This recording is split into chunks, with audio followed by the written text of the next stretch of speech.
Hello and welcome to More Than Footy, your official Sydney Swans podcast brought to you by Bingley. I'm your host, Tom Chadwick, and I can see the boys already giggling. We're going to say a specific brother flavour to our podcast this week in the McCartin boys. Lads, welcome and thanks for joining us. Thanks, Chatty. Thanks, Chatty. Thanks for having us, mate. Pleasure. Tommy, I'm going to start with you. Port Adelaide this week. How are we going to go? I thought this was more than footy. Very good. Footy question straight away. What are the thoughts on it? Yep. How are we going to go? Hopefully good. It's been a bit of an inconsistent year so far, but watched them a bit yesterday. They're a good side, Port, and I think we beat them away from home for 10 years. Obviously beat them in the prelim last year here, but it's going to be a challenge, but I feel like we're putting in a bit of work lately, the boys, the last couple of weeks, and it's going to hold us in good stead. We had a good win against Richmond 2 weeks ago, so should be good, mate. Paddy, what do you reckon, mate? I mean, we're obviously seeing you doing plenty of work around the club in the coaching department. Have you seen our season so far from afar, not as a player anymore? Yeah, as Tommy said, it's been a little bit inconsistent, but I think, you can't hide from the fact that we've had a lot of injuries to key players, which has been, unlucky. But, I think that's given us the opportunity to blood a few young guys, which has been good. And then now hopefully get a few of those guys back who have been out and we can get rolling. But as Tommy said, they've been grinding hard. The boys have been having a crack and, they've been putting in the work. So hopefully it starts to turn for us and go on a bit of a run back end of the year. You mentioned some of the young boys. Who's impressed you the most? Mate, it's been great to see boys like Corey and, Clizzer have a good run at it. Gussie Sheldrick's been awesome. I think Robbo's taken another step. So you sort of get a few of those young guys in. And even in the VFL, you see some of those boys being able to take a bit of a step up when those sort of not fringe players, but those guys go up and play. The younger boys get a bit of a sort of greater role in the VFL too, which is important. So mate, it's been good. I think, from injuries, you've got to sort of take some positives, and I think that's sort of been the case. So, yeah, there we go. You settled down back now? Yep. Officially, I think. Tell us about how that transpired and how you moved forward at the start of the season and how the decision came that you'd just be settled down back.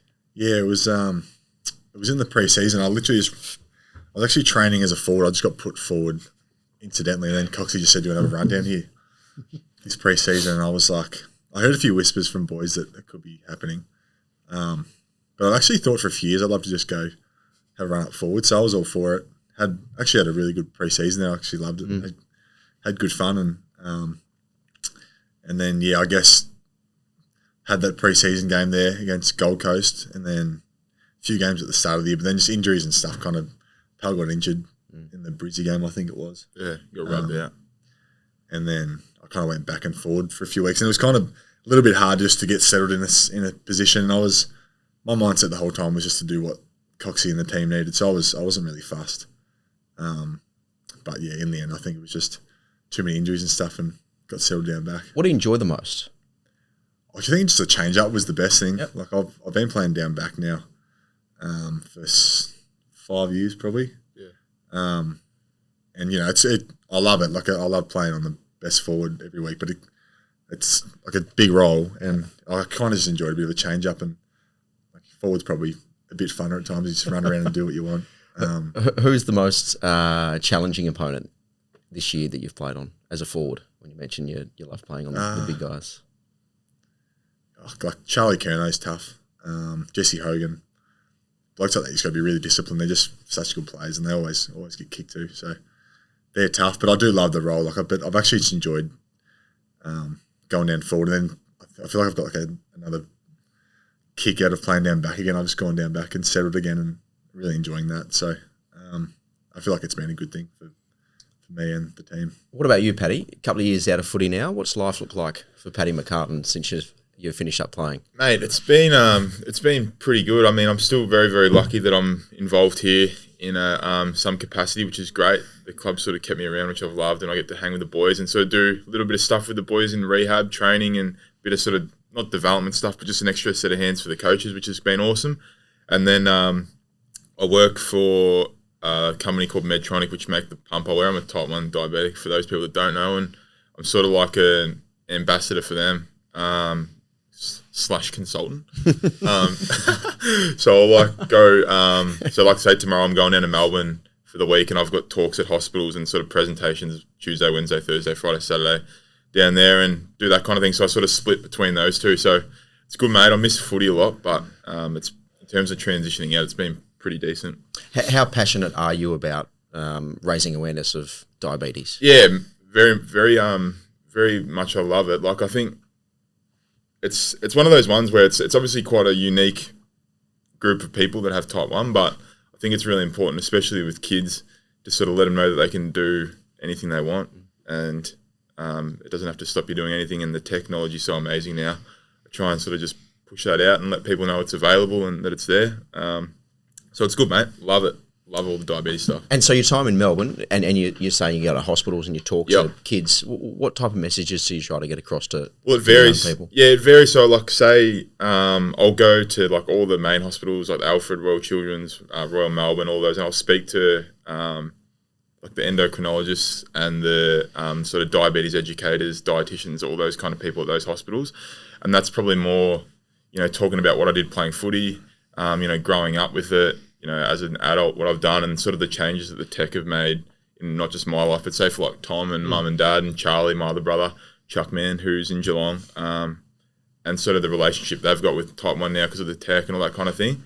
And then I'll also sort of present and speak to, kids, and not just kids, but, their parents, people living with type 1 that are adults, and just talk about sort of my experiences, things that I've learned over the journey. And really, like for kids in particular, it's more just letting them know that it doesn't have to stop you doing anything. You can do anything you want and live a very normal life. So, yeah, it's good. How proud are you hearing that?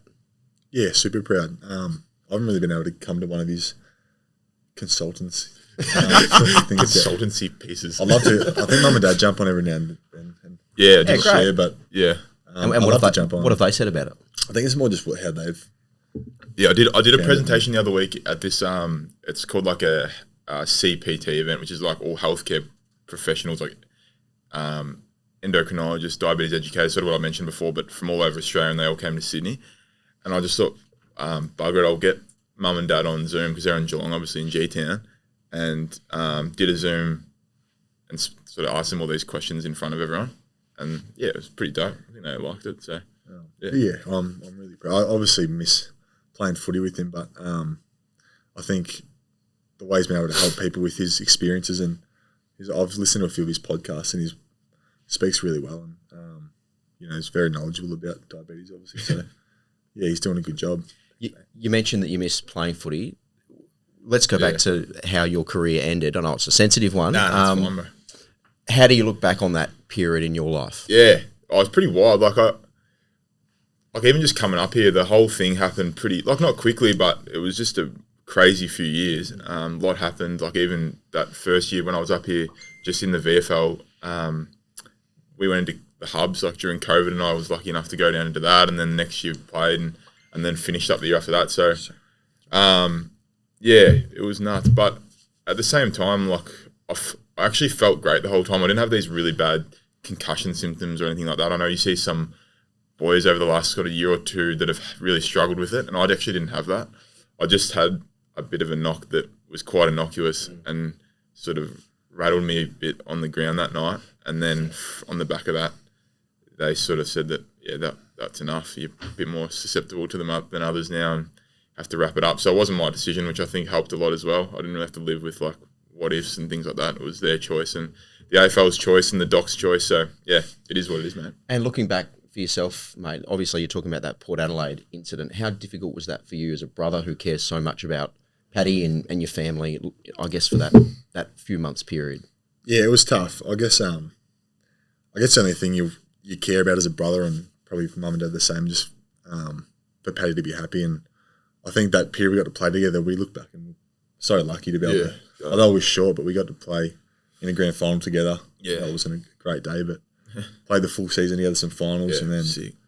And the fact that he's so happy and healthy now is just the main thing, and a lot of good memories come out of it. But it is sad that it got cut short, but try and look at it with a positive mindset. You obviously speak to a lot of people about the diabetes, but what would be your message to young footballers coming through who have suffered a couple of concussions already? It's a good question. I mean, to be honest, mate, the concussion ones, it's not, people don't forget about it with me, but like as you just sort of go on and you're sort of healthy and you feel good, it sort of just like goes into the background a little bit, especially me talking about it. But I mean, it's such a difficult one, concussion, because, and I know it's really prevalent now, and the AFL does such a good job in that space, I think, but they're so individual, and I think the main thing is there's always support around for people that are going through it, because it can be quite challenging. It can be really lonely and isolating at times as well, because people, they look fine, but inside they're not, and in their brain they're not, which is challenging. But yeah, just to try and find support and try and look for answers where you can, and then it'll get better. But yeah, it's a tough one. And you're fit as I've ever seen you at the moment. You're spending a lot of time in the gym. And yeah, mate, I'm trying to catch up with you at the minute. You're always on the waddy and in the saunas, chatty. Fit as a fiddle, mate. What about you? Are you feeling? Yeah, no, I feel 100%? Good, man. Yeah, I feel good. I try and exercise every day, and very lucky I can still use the facilities here. Tapping into a few different things, so it's been good, man. I think it's hard when you come out of footy. You're so used to doing stuff every day, and your life's mapped out to the minute basically, and then you sort of go outside of that and you sort of think you're going to love it, and then you really miss that sort of routine and structure. And I think I found that with exercise as well. So, I've got a mate, Benny Crocker in Melbourne, who's written some programs up for me, and I've been doing those, and he's a king, Benny boy. So I've been following that stuff and doing a bit of that, and that's kept me really stimulated, which has been good. What about life outside of the footy club? You are hands down the two closest brothers I know.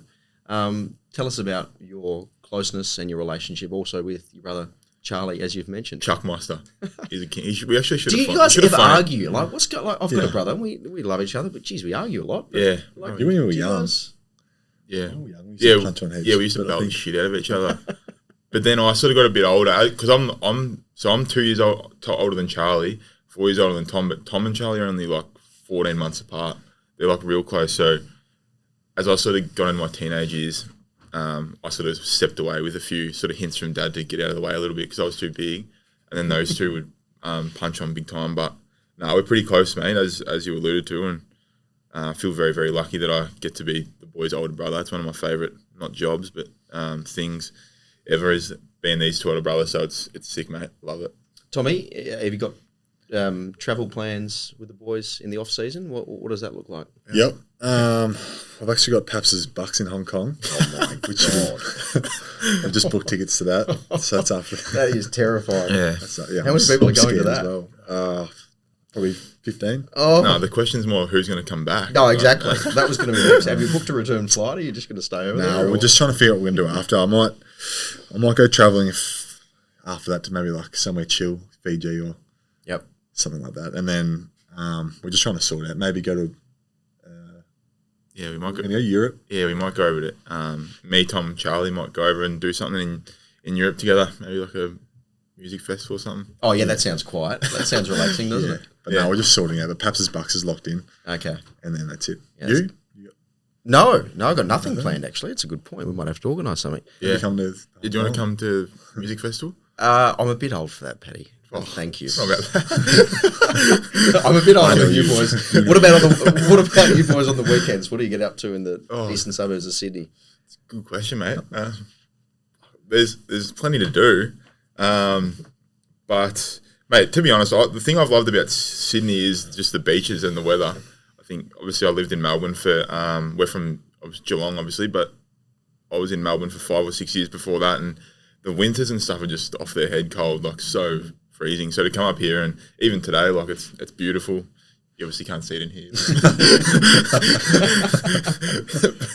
Maybe just green screen my beach. Put the blue skies in behind.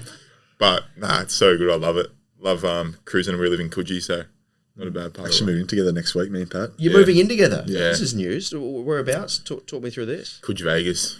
Coogee, Vegas, yeah. Well, Brucey, Logan McDonald's moving out. He just bought a house in Paddington. Of course he did. So, yeah. Brucey. Paddy's moving in. Have you guys ever lived together? Nah. When we were right. we did. Yeah, we grew up together. No, you're not a man. Since being adults. No, since we did. Being adults. For 6 weeks we did in 2020. Yeah. How'd that go? Was there arguments then? No, pretty good. No, we're cruisy, man. Do our own thing. And then no, he's cruise. Yeah, it's good. I've been living by myself for the last couple of years, which has been dope. And then, Logue's obviously moved out and sort of just fitted in perfectly. And Tom's got a beautiful girlfriend, Sophie, now, who'll be around too, which is great. So it's good, mate. It'll be a nice little combination. Now, we spoke about some of his stuff that he does outside of footy? Are you studying? What other interests have you got outside of footy from a, I guess, development standpoint? Yeah, I've been doing NG Farrell, which is a real estate company. I don't know if they're like in the eastern suburbs, and Pete Goulding, who's he kind of runs it, and he's a great fellow. I met him through Amon Buchanan, and I kind of just said I was a bit interested in something like that. And then Pete's been good enough to kind of take me, and I try and do once a week, but I'm probably a bit inconsistent during the season. It kind of hard to line up, but I try to do that as much as I can, and probably something I'm hopefully do after footy, and probably something I've been thinking about a bit more lately is just what I'm going to do after footy. And I haven't really studied heaps, so it's probably time for me to. Yeah, that's what interests you the most out of doing real estate here in Sydney?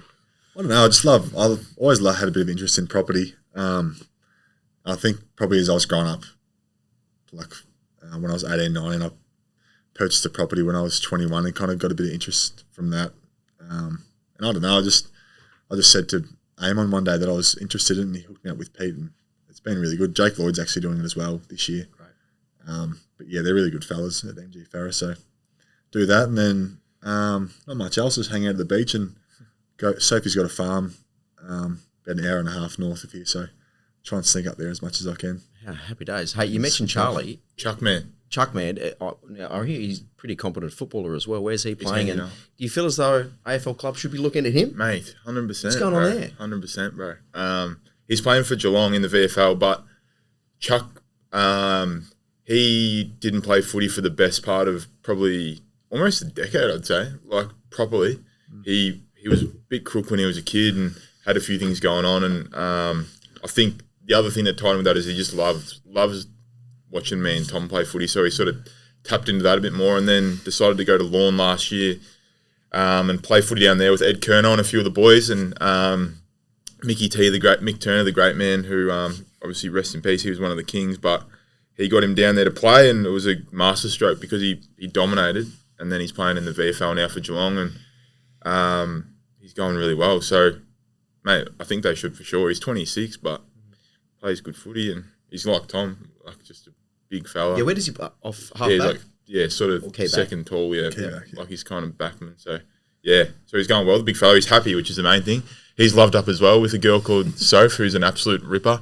So the boys are going very well. It's great to see. Excellent. Now, before we wrap up, usually we play a bit of a game, but what we've done today is opened it up to Swans fans for some questions. This is to you, Tommy, from Jazz Rogers. How will Errol go when he returns from injury? How's he looking? Jazz. He's looking really good. Yeah, isn't he? Yeah, he's been training pretty full on for a few weeks now. Yeah. So he's going to make a big difference, isn't he? Yeah, massive difference. I think just the morale for the team as well, and the Swans faithful were pretty happy to see him back out there. But I think he's up for selection this week, so hopefully he's in. I don't know when this gets aired, but we've got Port Adelaide this week. So hopefully he played. It's up to Coxie, but he's been training well and looking forward to getting him back there. Paddy from Jess Rabina. How did you develop a good and healthy mindset between life and diabetes? I know we touched on diabetes earlier, but how did you juggle diabetes and a healthy mindset? Yeah, well, not always well, that's for sure.